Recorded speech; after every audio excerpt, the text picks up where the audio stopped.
Good evening. My name's Keith Backus. I am a member of the Board of Directors of VICA, and we thank you all for coming this evening.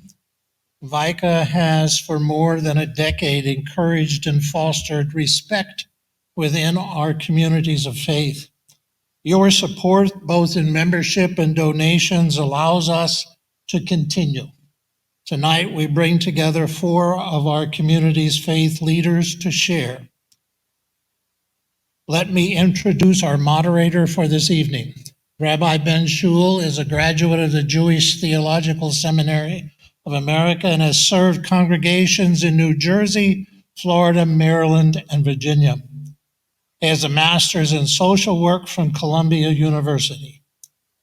He is serving the Jewish congregation of Venice, and he has been there since 2019.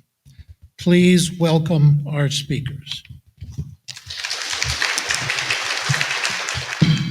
Okay, thank you, Deacon Keith.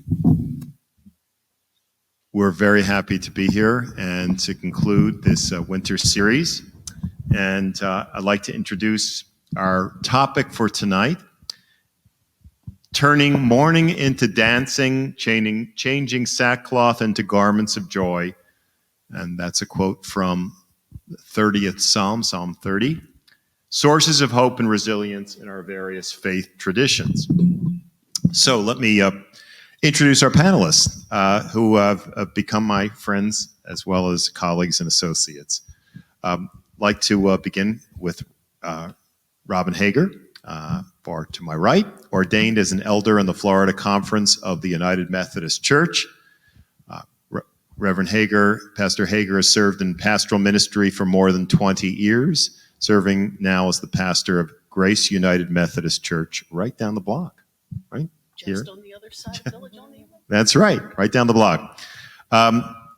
Mike Rao is the rector of St. Mark's Episcopal Church, all these neighborhood churches right around the block as well, right here on the island. And Mike is a graduate of the General Seminary in New York City, and actually was right across the street from where I went to rabbinical school. He's a lot younger than me, so I was there in the old days in the 80s. During the 10 years prior to entering seminary, he worked in various positions of increasing responsibility in the Montgomery County, that's Pennsylvania, Office of Domestic Relations. Oh yes, in Pennsylvania. And now he's the rector of St. Mark's Episcopal Church. Monk San was born and raised in Sri Lanka, became a monk at 11, and came to the United States at 24. He practices as a psychiatric nurse, and is affiliated with the Blue Lotus Meditation Center in Venice. And we're very pleased that Monk San is with us today.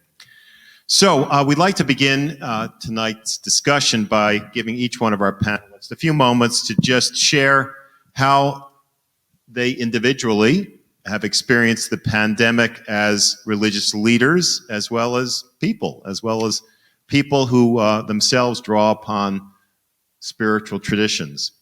And the question in general is, what sources of hope have sustained you through the pandemic? So who would like to begin? I'm looking at you, Robin. You're the beginner. Okay. I can do that. Volunteered. I can do that. Well, first, let me just say thank you so very much for coming out this evening. This is not typical Florida weather, and thank you for your sacrifice. For me, the pandemic began like it did for most, with a news report and a sense that something was shifting, but I didn't quite know what.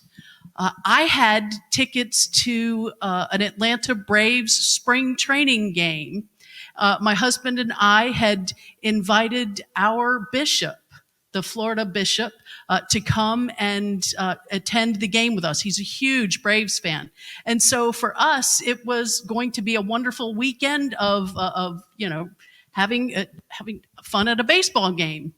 I got a call from the bishop's office, and he said, "I'm not sure it's a good idea for me to come." And I thought, why? It hadn't struck me yet that this was something significant. But I understood and, accepted his regrets and apologies. By the time Sunday rolled around, we knew that worship wasn't going to be happening in person. Everything had kind of come to a complete halt. And we got word out to our congregation not to come. I pitched a lawn chair on the front steps of the church and invited folks, if they came by, to return home and worship from there. That I thought for sure we'd be back in church the following week, or at least a few weeks later. Then the news came that things were not going to return to any sense of normalcy for quite some time. And I scrambled along with my staff to begin to plan online worship. I don't know about the rest of your congregations and places of worship, but ours was not a part of the technological age. And therefore, this was a huge shock to us. All of a sudden, we began to figure out that we needed to put worship online somehow. Fortunately, we had a couple of young folks who were able to help us do that. And then we realized it was going to continue. So we began to do what we always do as a community. We began to reach out to one another, to encourage one another at home, to try to find ways to keep people connected. We invited people to make sure that they were calling and checking on their neighbors to make sure that everyone was okay.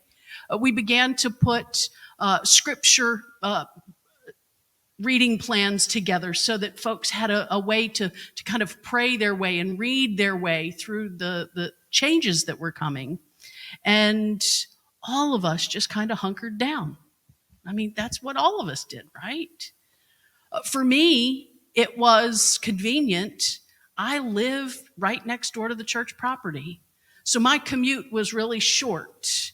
And I was able to access all of the things that I needed to in terms of space.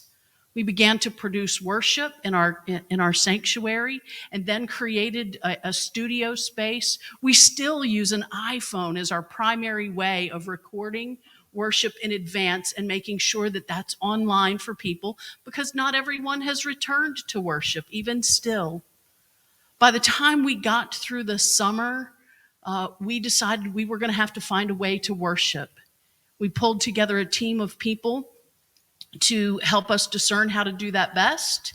And by August, we were worshiping in person again. We were distancing and keeping things limited. We weren't singing, all sorts of things, all of us trying to adapt.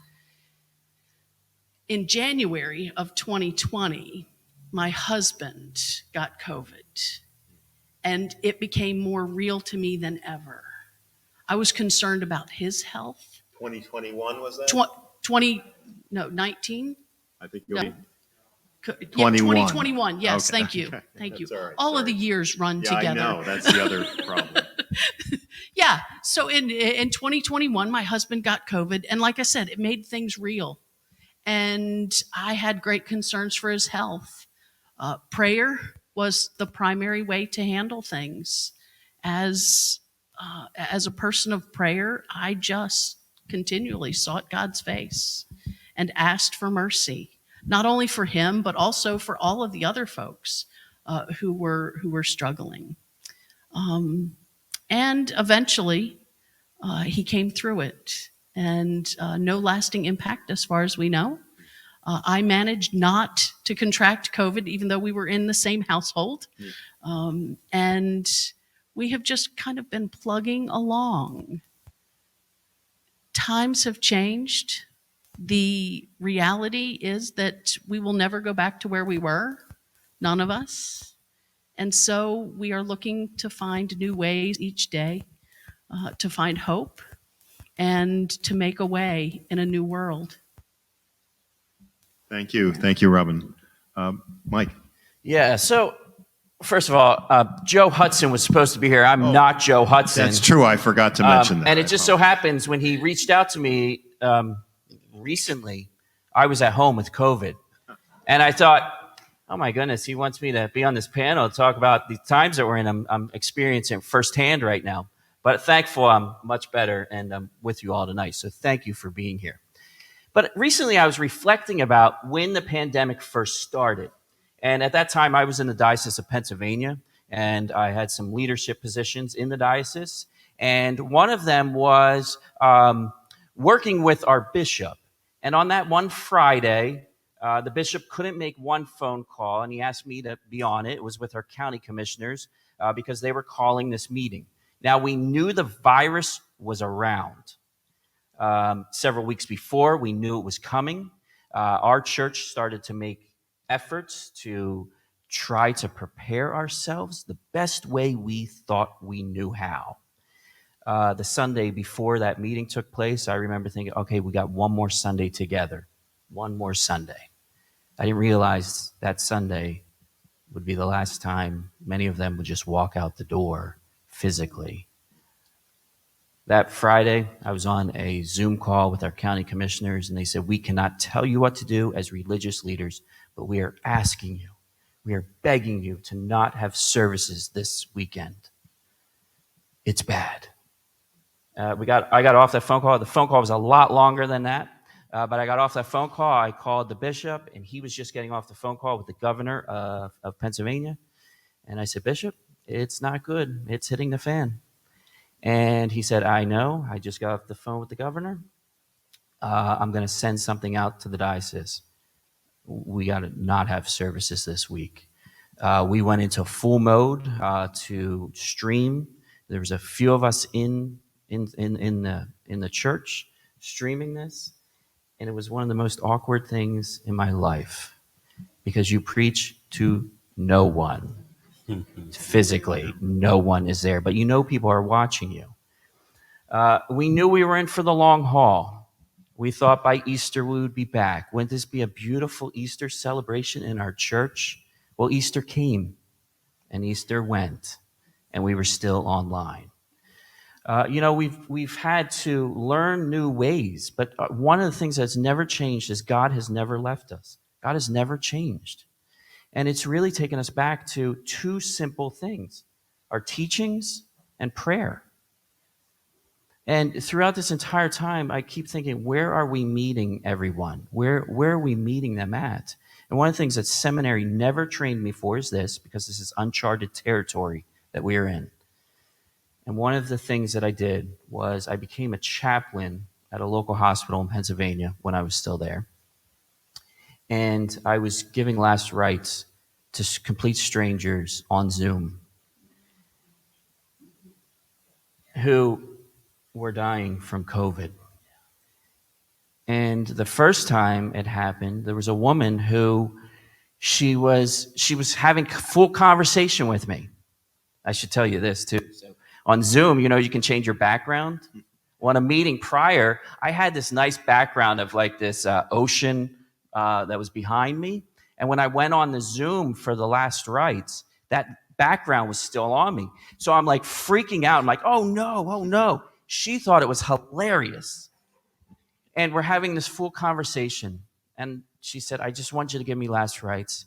I have COVID. I know I'm not going to live. And I gave her last rites. And I Googled several weeks later, and actually several days after I had given her last rites, she had died. There were several other times where the hospital would call me up and say, can you do last rites? There was a nurse coordinator who would coordinate this. And every time my heart hurt because there was a patient in the bed, and the only other one who was physically present was the nurse. And every time I would thank the nurse for what they do. And the one time the nurse coordinator said to me, after you get off this, can you call the husband? She would really like it if the wife, can you call the wife? The husband was the one who was dying. And she said, she really wants to talk to you. I never met this person in my life. And I called her up, and she shared her faith story. She shared his faith story. And we prayed. She laughed. She cried. and there's just beauty in that moment. So this entire time, this uncharted territory that we're in, we found these ways to have ministry and be a community that I really think has taken us back or taken us into this new world right now. Thank you. Mung-san? Good evening, everybody. Thank you for the opportunity. It's great to meet you all. For me, pandemic has affected me personally as a nurse and as a community leader or a teacher. So, what has You have to turn it like that. what has helped me to get through this with our community is our practice. As Mike said, prayers, you practice your beliefs. And one of the things that interesting to me with this whole thing, since I was 11 years old, I was told that change is an inevitable thing in life. It's just something that, that only thing that does not change itself. And so, everything changes. And so I think one of the interesting thing about this whole idea that we talk about when we talk about in philosophical point of view, and I see that people nod their head and I'm like, yeah, I get it. I can see that things change. But I don't think any of us in a million years imagine this magnitude of change all of a sudden in a short period of time. That's what shocking to people, because this is not, it's not in the past, it's currently actually happening right now. And so, there are a lot of people on this. And our community is not huge as the other congregations here. I came to Venice area about 7 years ago. I started teaching a meditation Sunday class at the Venice Holistic Center a couple of years ago. We ended up buying the center and we just, changed some things and we were excited to go in there. We put a new floor in and we started to teach new classes and we did some retreats and people were excited and it was really nice. And then when this hit, our congregation, our community is small, and so it was a one quick email and say, hey, we are not going to hold classes in person, so join on Zoom. Same thing. I was at my friend's Bantachan's house in the sunroom, Florida room, and sitting here, had no preparation. And I had some boxes and I put my computer there. Nobody couldn't see. And so I was on Zoom and I remember 12 people showed up. And so this went on months. And then the cases went down. We were again excited, and so there is a light at the end of the tunnel, right? And so we were planning everything. So now we were switching to hybrid classes, because some people were still not comfortable with coming, and so people who really wanted to be in person, so they had that opportunity, and those who really wanted to.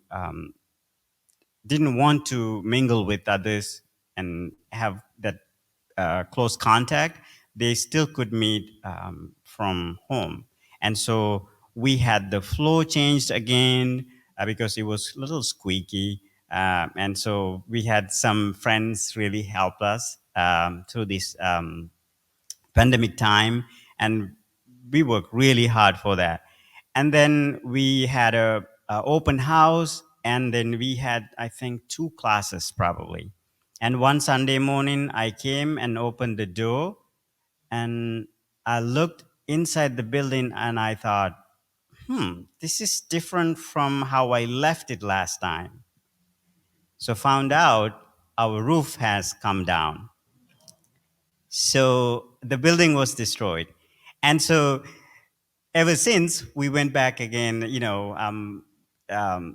online, and then the community, Unitarian churches, and all the other um, um, faith communities has helped us tremendously. And so we are back holding classes in person and hybrid. And so what I have been trying to promote, and how we find source of hope with this all this difficult time, is really trying to teach people that this is a moment that we all have to acknowledge, accept. There is a universal message in this, and we all are in together. And as a nurse and as a monk being that I see in the world, there are, I've seen with this, there is lots of gaps, limitations. There are a lot of trust issues.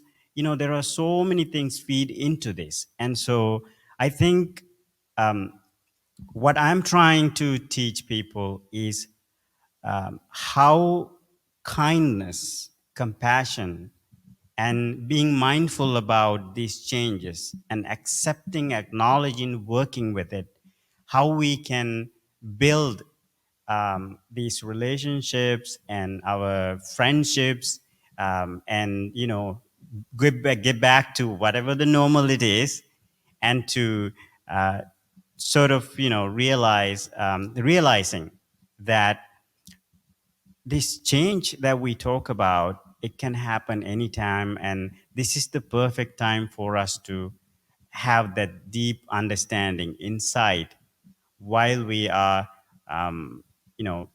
wearing a mask.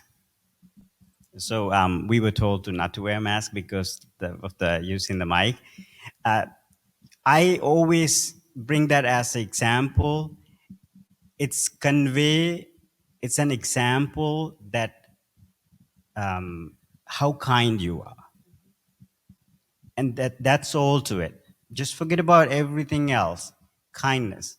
I am kind to myself, and I'm kind to others, and that's all wearing a mask is about. And I think if we can find in these difficult times to connect with what we do with a purpose, a meaning, and I think it's become a lot easier. And so this is what I try to teach in our community, and so this is what we trying to learn as a community in this hard time. So Thank you. Thank you. Such wonderful, important points. And we're going to go to a couple of other questions, but we want to come back to some of the points that were made already, I'm sure.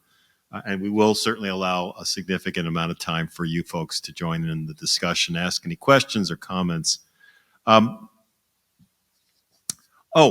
do want to stop before we continue with the next question. I do want to mention something that we want to do at the end and actually encourage people to participate. Now, I believe you folks were given index cards. Is that correct? Okay. So not right this second, but at some point in the next 15, 20 minutes, we're going to ask, I'm asking now, and you consider writing down on the card something that has been a challenge either during the pandemic for yourself, whatever the challenge might be, or something that weighs heavy on you now. And we're going to, at the end of the session, collect the cards and then invite people to take one of the cards, not their own, but someone else's challenge, to carry with them perhaps over the coming week, offering your own strength and presence in helping whoever shared that challenge, that you carry that with them so that the burden's not theirs, but the burden is shared. So this is a symbolic way we felt of putting into action some of the things we're going to be talking about. And one is the issue of community and what role community plays in dealing with challenges. But coming back to the issue of religious faith, as it's called, our theme tonight is from Psalm 30. And to quote from the psalm itself, the psalmist wrote, presumably King David, we're not sure. O Lord, my God, I cried out to you, and you healed me. You turned my lament into dancing. You changed my sackcloth into garments of joy. And the psalm goes on with that theme about the despair the psalmist feels, the sense that what is his death to God, and with death he cannot praise God, and he's rejoicing in God healing him and bringing him up. So my question about this theme is, what might be the challenge of offering this, whatever exactly this is, as a model of hope that the psalmist is writing about, turning sackcloth into garments of joy? What type of model of hope is this for, I say, the average person? And does it suggest maybe a type of quick fix that seems to be sort of unattainable? You know, in one moment I'm despairing, and the next moment sort of God comes and relieves my burden. Is that what religious faith is about? And how do we understand these words of the psalmist? So anyone want to take a stab at that? Okay, Robin? I'll jump in. Okay, you made a gesture so that you're on. We've had some of this conversation, and I appreciate King David, or whoever the psalmist may have been. I appreciate the honesty in naming the concern. And in the Christian tradition, there are two things that I think are important for us to recognize as tools when we are experiencing hardship, when we are experiencing loss, struggle, despair, all of those kind of really heavy pieces. Is individually, there is confession. As part of our practice of prayer, the work of confession is naming the reality before God, and acknowledging the fullness, the truth of. And I think as Christians, sometimes we're really easy.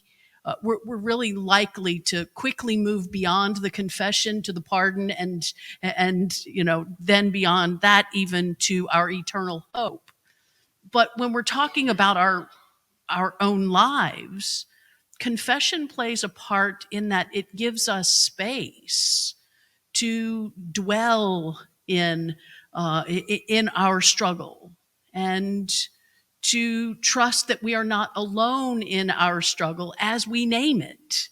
Because as we name it, we are naming it before God. We are trusting in the Trinity, Father, Son, and Holy Spirit, to be present and at work in the midst of it. The other piece of that, which I know comes from the Jewish tradition, is the piece that is mentioned in the psalm, the part of lament, which is this crying out to God. I mean, God is big enough and strong enough to hold our pain, and that's why we cry out. Yeah, I want to go off your point there. I love imagery, and I often think this passage that you just read. Just think about this for a moment. In our lament, it turns into dancing. Now, just think about that. I'm not saying we're all just going to get up and be like, yeah, woo, woo.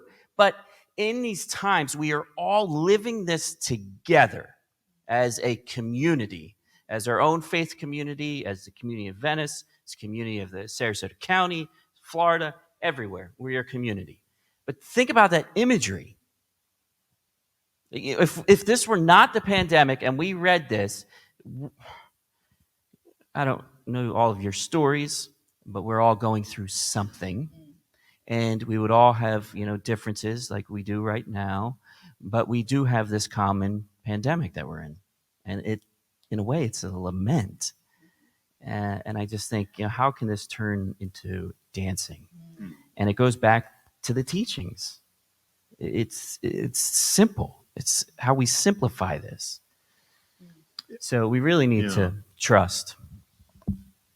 Just quickly, what came to my mind was another title that we use for the whole series. Rather than joy, if you look on the pamphlets, is something to the effect of turning sadness into beauty. And somehow that seems a little. I mean, I take great strength from the idea that we will experiencing joy as well. That I remember fondly a very wonderful congregant many years ago when I was a young rabbi, and she told me a story about the fact that, and she was a woman, I guess, already at that point in her 70s, that her husband had died, and she was really devastated. And she went to a rabbi, and the rabbi said, "You will experience joy again," and that gave her the confidence to know that this was not her fate to be lamenting always. Somehow that confidence that he had. But somehow, so joy is certainly a possibility and is important to hold out, but I somehow connect more with the idea of turning sadness into beauty as well, that this period, and I think you shared with us that lovely image of a mask as kindness, that's turning sadness into beauty. And the greatest songs often are for people who have a broken heart. And that's a way of saying sadness doesn't have to be just bitterness, but it can be beauty as well. So, Monk-san, I don't know if that's shifted us in another direction. No, I but I wanted to don't come think back. so. I think I agree with the. My definition would be for this actually how I see dancing and joy is as the insight that we talk about in our tradition, right? So there are things that in the nature that inevitable that we cannot change. And I love the prayer part that accept the things that you cannot change. And it's just the reality of things. And so think about this for a moment. How much sorrow, how much agony, how much sadness bring to us when we try to fight with something that we can't change, because it's a friction. It always creates a friction. And the moment we learn to release that, you know how they say when you get really stressed that your body feels it. You know, when I am stressed, I'm in school, I'm a full-time nurse, and I'm monkeying. It's not a word, but I do go around and do that too. And so my plate is full. And so when I have 2 papers, 4 discussions to do that week, I feel it. And I feel it on my shoulders. And so when I learn to release, let go, when I don't fight with that, that brings me joy. That brings me that feeling of the word, to use the word dancing. In a way, that is the insight that we talk about. A lot of time that we forget, because we have this tendency all the time, most of the time, when we get caught up with so many things in life, we become autopilots. You know, now it's like driving a Tesla car. Since we all can't fly, we don't know how to, take a plane. So it's like, driving something that autonomous, right? And so we forget, sometimes connect with the reality. Do you remember your first day of driving lesson? I do, because I learned it at 25 years old. That was a lot. And I was behind the wheel telling me, keep it in the lane, watch the mirrors, turn the signals on. I'm trying to just keep the darn thing on the lane. And my instructor was giving way too many instructions. But a couple years later, I started to drive a manual, and I was able to drink coffee. I don't put makeups, but I've seen ladies do that. Um, we can do so many things because we become an automatic pilot. What happens? We lose that connection that we initially had with it. And so sometimes it's important to remember that, and as things change, rather than becoming numb to those change and embrace it and see it through it, and being insightful bring you such a relief. You can say that it's joy. Yeah, yeah. Just one also thought that came to my mind is the term joy in Hebrew is generally simcha, and simcha, it doesn't have to mean smile and happy and jumping up and down, it generally simcha, it means content. There's a sense of acceptance, maybe peace as well. So it doesn't necessarily have to imply dark to light, but in terms of jumping up, well, we think of happiness in Western tradition, but it's a matter of contentedness. Let's talk a little bit about community in the last couple segments.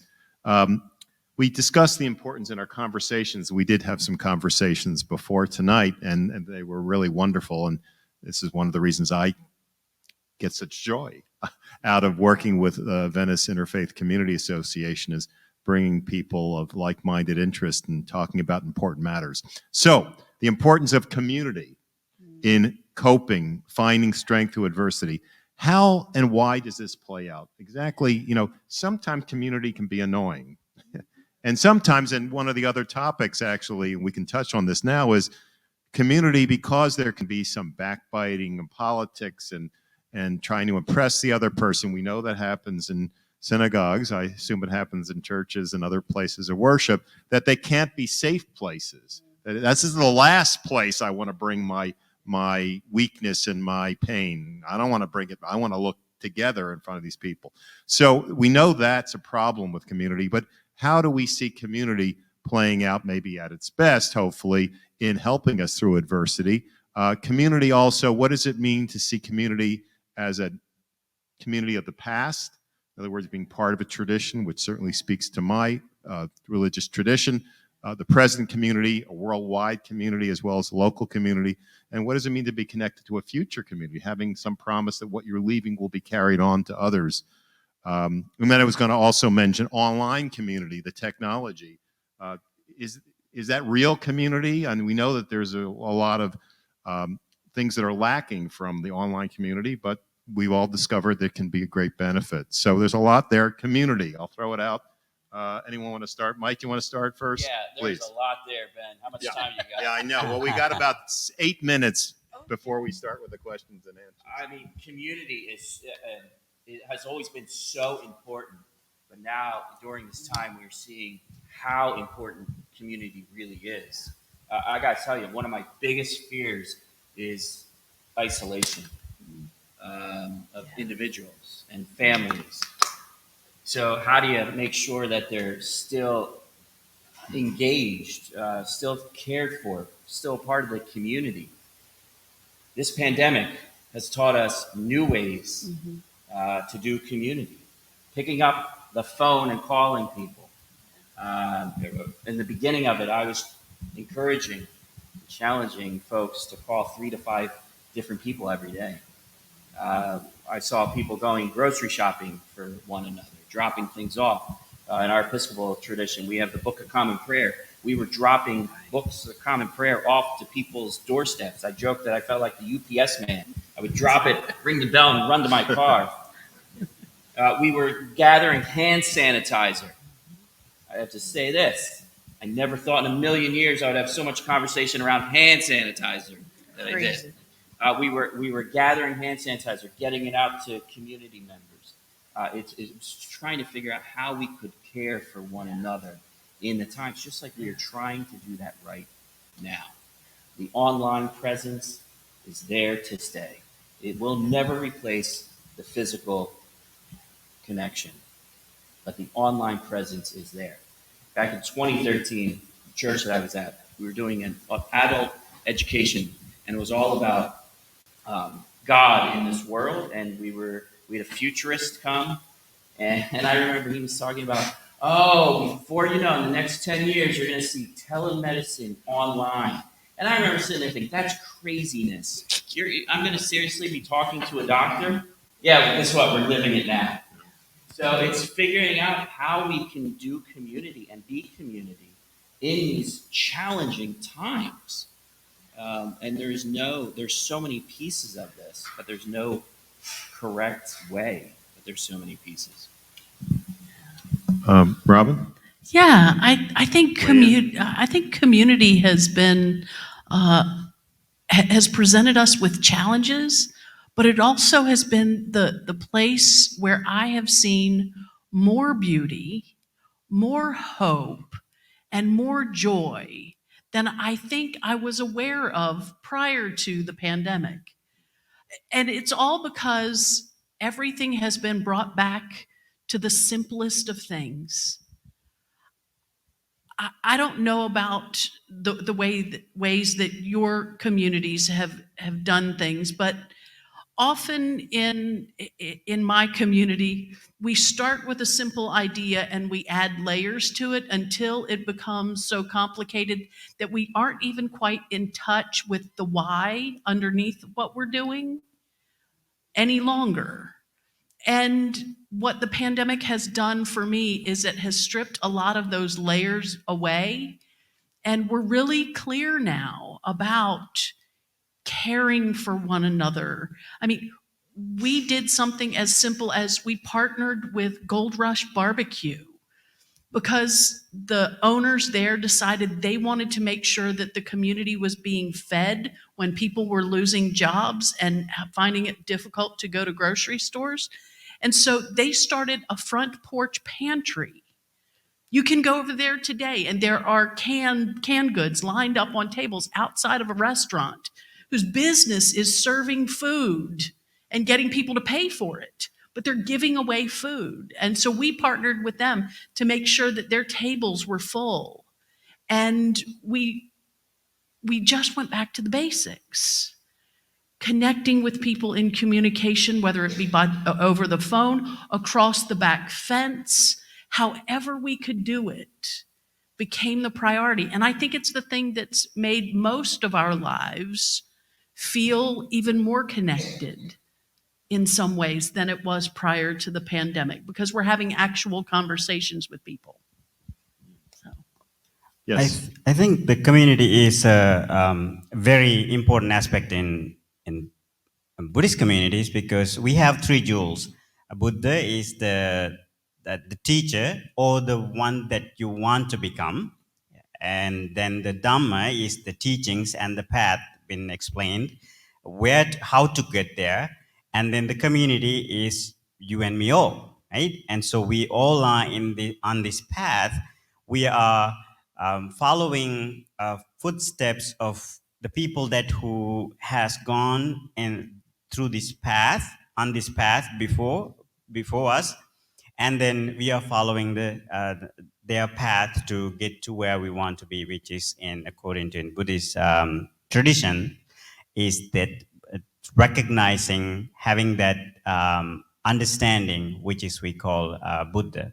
And we all have that nature, and it's about helping each other to get there. And that's the purpose of the community. And one of the interesting thing about in Buddhist teachings, when we read, and when monks went to retreats in the past, thousands of years ago, and he always encouraged to go as a group. So there is that sense of, there is that support when you need. And the truth of the matter is, actually, we can't do this alone.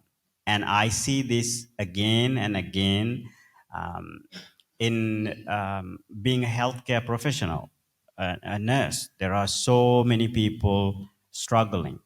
And for example, in being a psychiatric nurse, one of the difficult things to see is that people who are addicted to drugs. And when they try to overcome something by themselves, and how difficult it is, they need that support. And I think that's the purpose of the community. And as Ben said, there are going to be lots of drama. But that's what the beauty of it too, though, right? When you think about it, just think about your hand. It's just 4 different shapes, sizes of fingers. But when it's come together, we can accomplish something, hold something, and you can even hit someone. If you want to know, I'm not encouraging that. But, you know, so when we come together, that's what happens in our community. When our building collapsed and few people came to support. And I am definitely not the person to take a leadership position. And so some people jumped in and said, hey, how I can help. And so you will see that when we come together as a community, each person has different skill set. And we all get there, you know, some of them are slow, some of them are faster, but we all get there, right? I always tell people our journey is like, think about coming to this church. Different ways to get here. Some people choose the long way, some people choose the shortest way. And I don't think any of these paths are wrong. It's just that how we choose to get there. And so I think being in a community, being part of a community, that's what it means. And supporting each other and helping each other to get there, just being patient with them, letting them, you know, walk their path. And so it's a very interesting, important concept in our tradition. If I could just add one other very important thing that I really saw as much more important through this experience, and it's, I think, the glue also from a Jewish perspective, is the term mitzvah. Mitzvah, even though people translate it, it's a good deed, and indeed that's what it can be, but it really means a sense of obligation to one another, responsibility, a sense that you have to do this. This is something you have to take very, very seriously. And what I saw throughout the pandemic in my community is something that was really challenging, which was fear of the outsider, fear of not wanting to catch something from others, therefore we had to keep others away. And that challenge of, you know, do we have to worry about everyone being vaccinated? Do they have to show their cards? What about people who are not members? Welcoming the stranger. The stranger becomes much more threatening because we don't know the stranger. And that's all real, but that is debilitating. And what we struggled with was, well, welcoming strangers, new people in our community, and we don't know them and we don't know where they've been. And if welcoming the stranger is a nice thing to do, then you will not, fear will always win out. But if it's what we have to do, then we say, gee, how do we figure out how to do this? Because this is an obligation we have. And I think that sense of we're obligated to one another, and that's challenging. One of the topics we're not going to be able to get into due to the lateness of the hour at this point is some of the challenges of secular society. And I love being in a larger community that has secular ideas and notions, but one of the challenges as a person, a religious person, is the idea that secular society is all about freedom of choice and about, you know, if it works for me, and if it doesn't work for me, then maybe I'm not so interested. And I think one of the things that holds community together is a sense of we owe each other something. And that's why I sort of reinforced in my own faith tradition of mitzvah. It's got to be something that, what's the glue that holds us together? Because if it's all, well, if I have time for it, fine. If I don't, or something else is threatening, certainly I'm not going to extend myself. So that's something I have been reinforced in my own faith tradition, and I find that that's hard with the secular ideas and secular values that we have. If it, you know, feels good, and if it's right for me, fine. If not, you know, I'm not interested. So I think that's a challenge we continue to have. Okay, we are about 10 minutes before the end of the hour. We generally end around about an hour. We could go a little further. Let me just ask if there are any final comments, anything that you wanted to engage one another with, or I just want to follow up really quickly on this notion of mitzvah. I think it is the thing that sets religious people apart from non-religious people. Not that non-religious people don't have the capacity to think beyond or to care beyond themselves, but religious traditions that have a claim that there is something greater than ourselves puts us in a position of not being the ultimate authority on anything. And that creates a humility that can be a force for not only gluing people together in community, but also transforming the ways that we are in relationship with one another and the ways that we interact with people beyond our community. Even people who have no faith tradition, I am still obligated to treat them as my sibling, Right. as my brother, as my sister, as my neighbor. And I think there's something powerful in that. And it's something that I don't think my tradition lifts up and points out often enough. I think it's one of the ways that we can grow. Thank you. Thank you, Robin. Maybe we'll now turn it to those of you here. You've heard from us. Now, what's on your minds and hearts? Do we have someone going around with a mic or? I can do that. Yeah, okay, thank you, Robin. All right, Robin's going to go around and see if anyone would like to, because I think you need to make sure you speak up so the recording can hear you as well, correct? Yes, okay, good. So don't be shy. Always the first one. Raise your hand or, Talk into it, you mean? It is on. yeah. Okay, who has a This is question, on. comment, anything we've said? Any, Questions, comments? yes, in the back. Oh, it's always someone way in the back. All the way Okay. in the back. Let me start over here and then I'll run back this Okay, way. now you just broke the ice, as they say. There you go. And that would be appropriate for this morning. Anyone have frost on their car?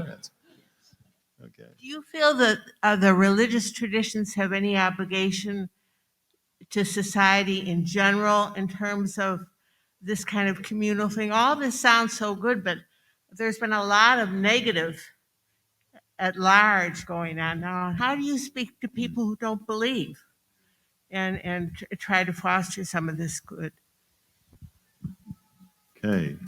Mike, I saw you breathed on that one, so. Yeah, that's a great question. Good question. I think we, as religious folks, have something to offer that no one else does. We have sacramental to offer.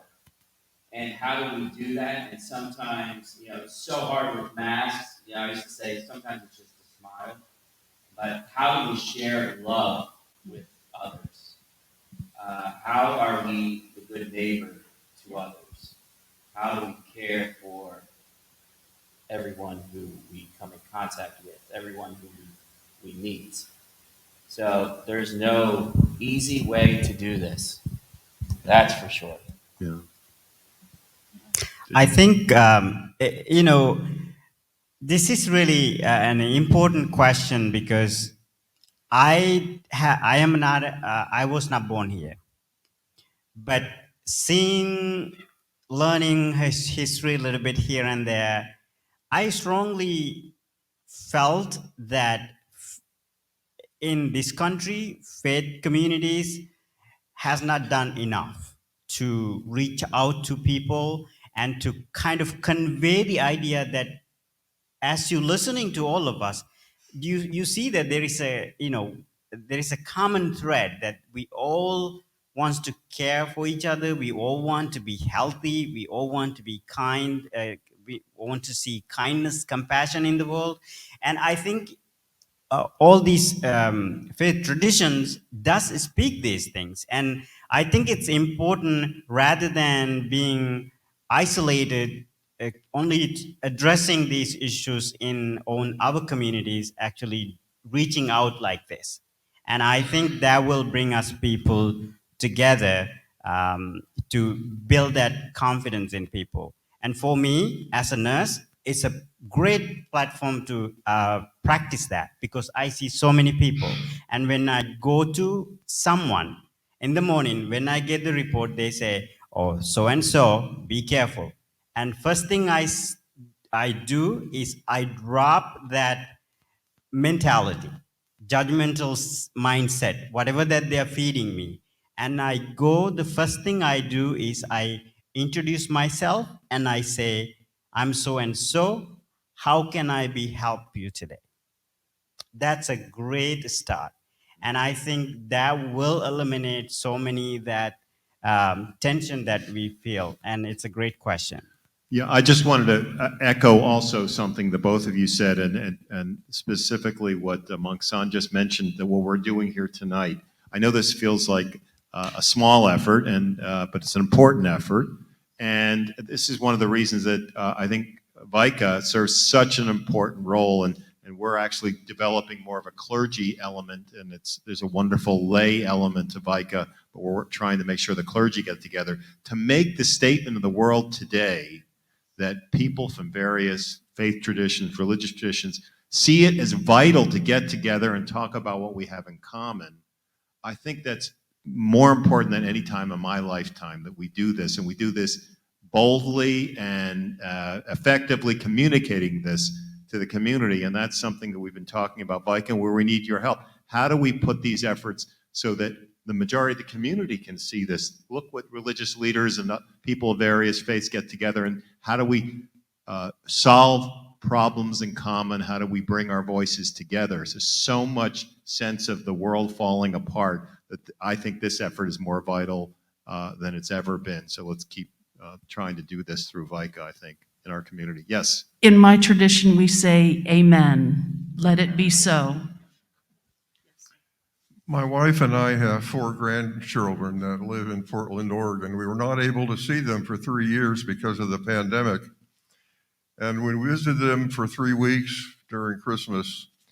And one of the things that was very stirring is that one of our grandchildren was so frightened, and I think he was frightened that he might lose a parent.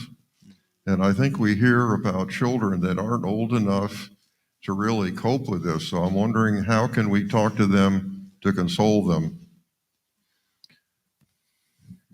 That's a tough one. Certainly, last week, just to mention, we had a wonderful session on helping teens and young people with the challenges of the pandemic. So I would say one answer would be to watch the video of last week's session. There was some wonderful advice offered. But this is where the moderator says, lady, gentlemen, please. I will say that in response to that, part of what children need to understand is the same thing that we need to understand, and that is that that fear is a natural response to that which is unknown, and when we fear, we don't have to be afraid alone. To share our fear is to diminish its power, to talk about it, and to acknowledge it gives us hints as to how we might respond in a particular situation. So I think the greatest gift that we can give to one another, whether at any age, is to be willing to listen to those things and not to diminish them. We had a great deal of conversation around how do we not diminish one another's fear, one another's trauma, one another's difficult experiences. And it's not easy because we all have a tendency, or many of us have a tendency, when difficult things arise, that we want to kind of take a step backwards. But our faith, our practice says that's the time when we are being invited to lean in and to get a little closer, even in the midst of a pandemic. You know, it may not be a physical leaning in, it may be a spiritual or an emotional or a compassionate leaning in. I had a gentleman came once.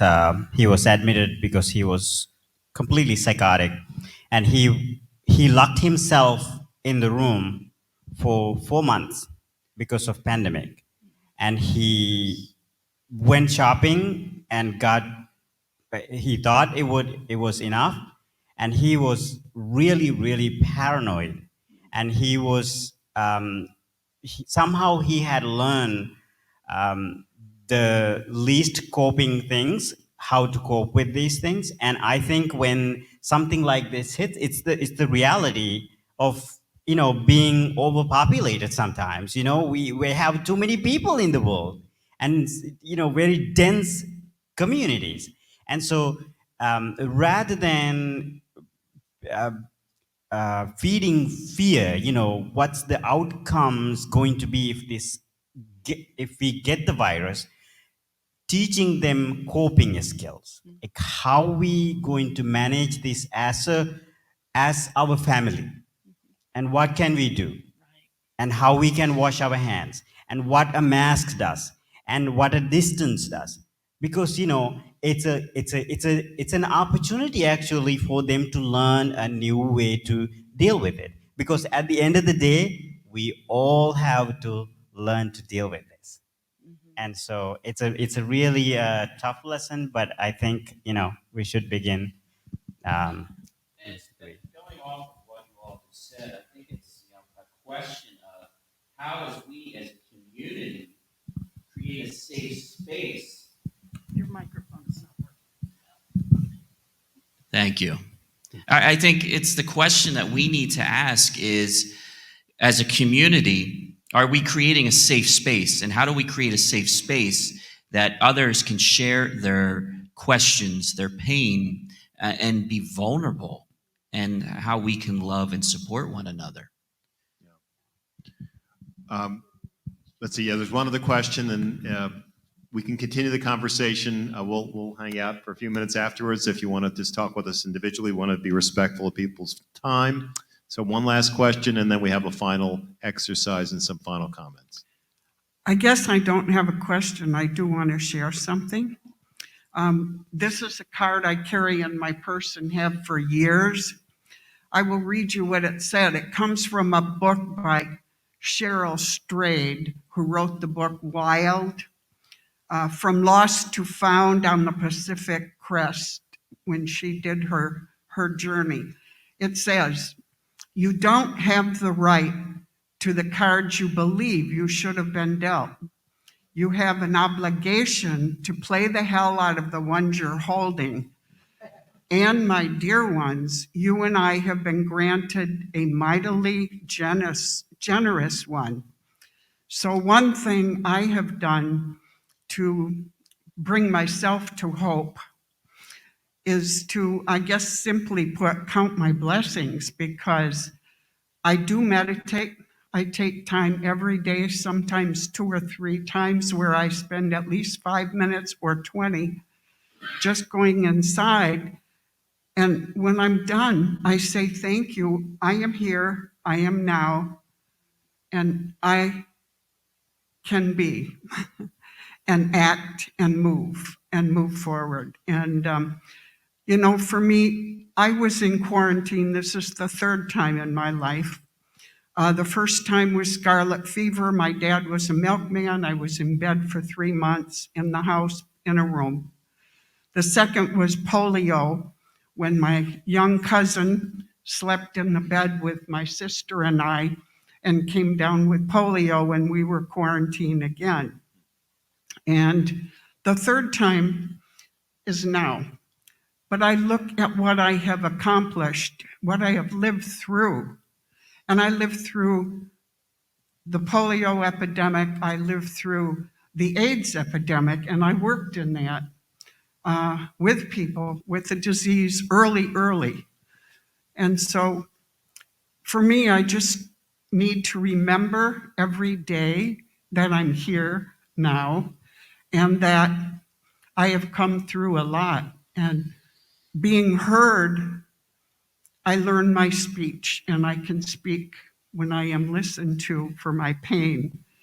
And that gives me power to speak. Thank you. Thank you. Thank you very much.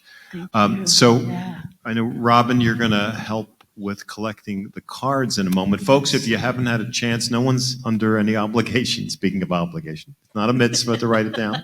But it's if you'd like to write down, again, any challenge that you faced, and then we're going to collect those cards. And then Monk San is going to offer a little meditation.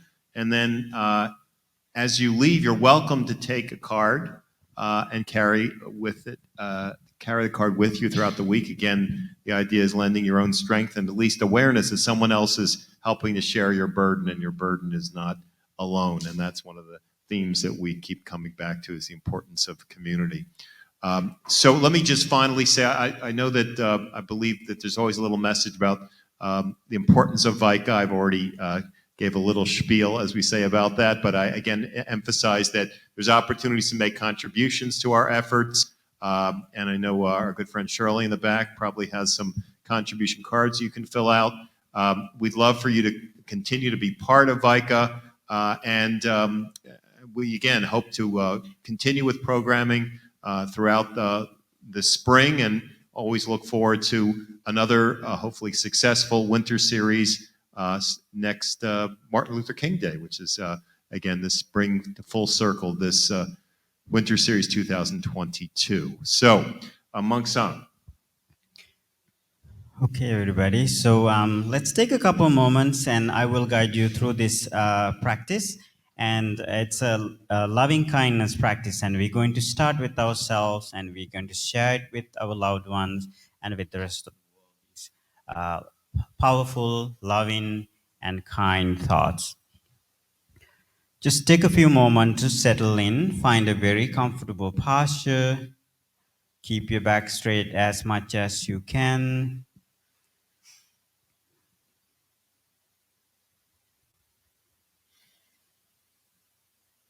Be aware of your surrounding. Be aware of the lighting of the space, different sounds. Now take a few deep breaths. Breathe in deeply and breathe out softly. As you breathe in and breathe out, allow your body to relax and allow your mind to calm.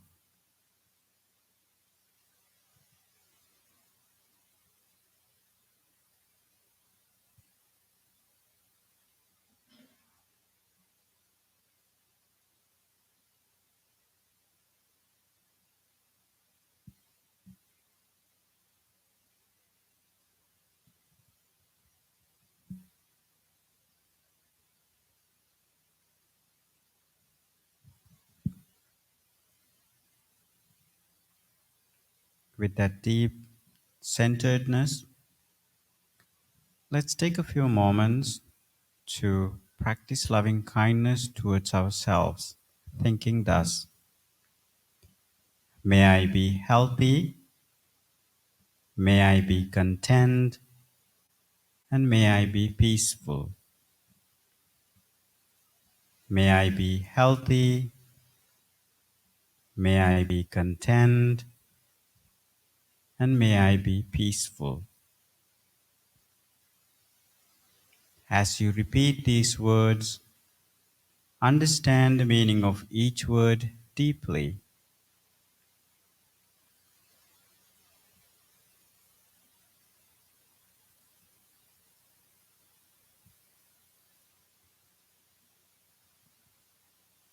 Embrace yourself, accept who you are.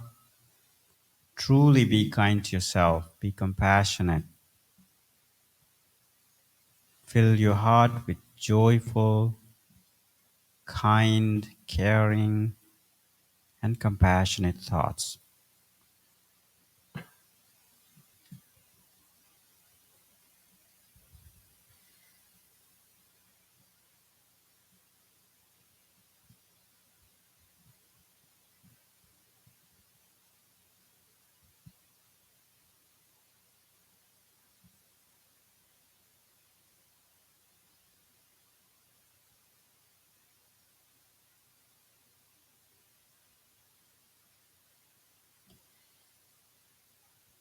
Now let's radiate this energy, positive, kind thoughts towards our loved ones. Think about your friends, family members, those who live close by, far away, may they also be healthy, be content, and be peaceful.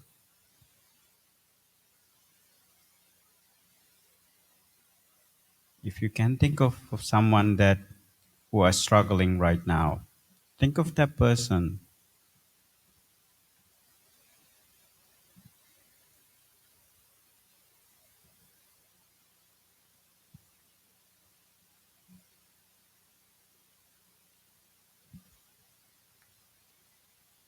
Think about your parents, children, spouses, grandparents, grandchildren.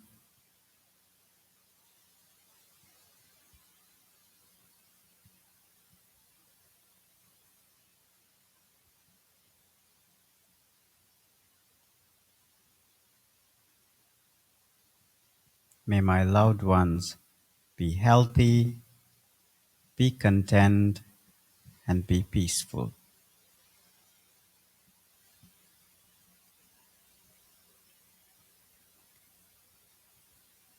Now let's extend these positive thoughts towards the whole world.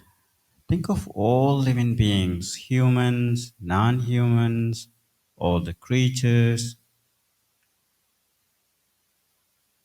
May they also be healthy, be content, and be peaceful. May they free from anger, fear, hatred.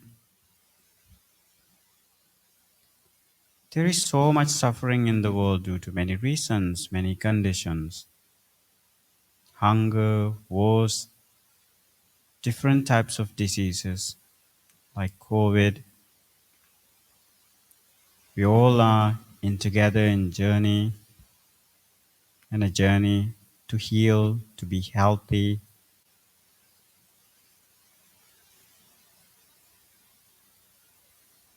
May all living beings be healthy, be content, and be peaceful.